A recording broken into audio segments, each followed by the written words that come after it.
সে তার ইচ্ছা অনিচ্ছাকে আল্লাহর কাছে সমর্পণ করে তাহলে সে একজন মুসলিম। শুধুমাত্র মোহাম্মদ, জাকির, আব্দুল্লাহ, সুলতান, শাকির নাম হলে মুসলমান হওয়া যায় না, বা ফাতিমা, আয়েশা, এসব নামগুলো আপনাকে মুসলিম বানাবে না। মুসলমান মানে যে তার ইচ্ছা অনিচ্ছাকে আল্লাহর কাছে সমর্পণ করে। তো প্রথমেই খুঁজে বের করতে হবে আপনাকে মহান আল্লাহর আদেশ কি। বোন বলেছেন যে তিনি ব্রাহ্মণিজমের একজন একনিষ্ঠ অনুসারী এবং তিনি ইসলামেরও বিভিন্ন বিষয় পছন্দ করেন। আর তিনি আমার অনেক বক্তৃতা দেখেছেন যার মধ্যে ইসলাম ও হিন্দুইজমের সাদৃশ্য আছে। যদি এটা দেখে থাকেন তাহলে উত্তর দেওয়াটা আমার জন্য সহজ হবে, আপনার পক্ষে বোঝাটাও সুবিধা হবে।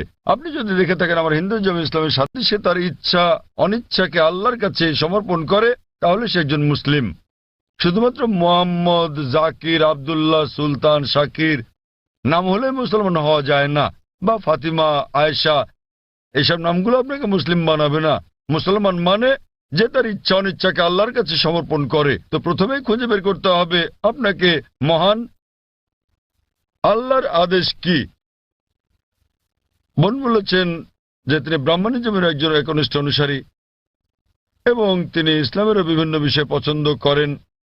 আর তিনি আমার অনেক বক্তৃতা দেখেছেন যার মধ্যে ইসলাম ও হিন্দুইজমের সাদৃশ্য আছে। যদি এটা দেখে থাকেন তাহলে উত্তর দেওয়াটা আমার জন্য সহজ হবে, আপনার পক্ষে বোঝাটাও সুবিধা হবে। আপনি যদি দেখে থাকেন আমার হিন্দুইজম ইসলামের